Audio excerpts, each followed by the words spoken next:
I just had the best strength workout of the last 6 months. I set PRs on, I would say, 80% of all the exercises I did. I maxed out the Technogym seated row. I maxed out, at least in terms of shrugs, the 130 kilograms on the Technogym lat pull down with the black-white grip.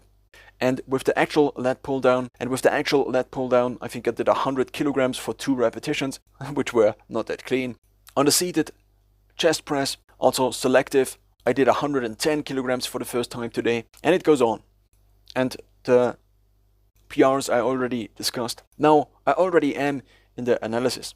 The first factor I am discussing, or was discussing in the previous video, is ultradian timing. This is the key. This is the key for, at least for me, compared to P2 and P3, utterly ridiculous performance. It's maybe quite simple. The longer I am awake, the more tireder I get. Sleep is the regeneration from being awake. Being awake is somewhat harmful, and eating is also somewhat harmful. But of course one needs to eat.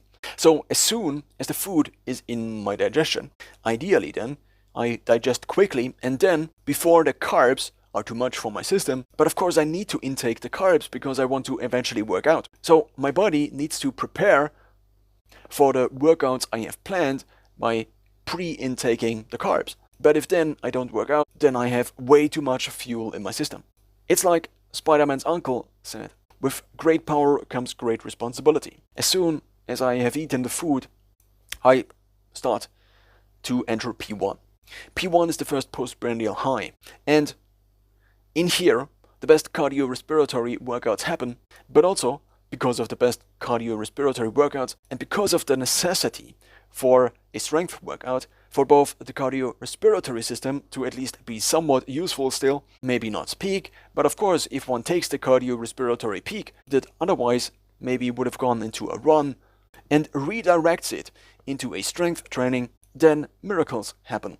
But this then, at least in my case, often also means that I still have cardiorespiratory energy left, which then means that after the strength training is done, I then would want to do a cardio workout. But in terms of planning, this often is quite hard, especially since I then need a cardiorespiratory workout that really drains me.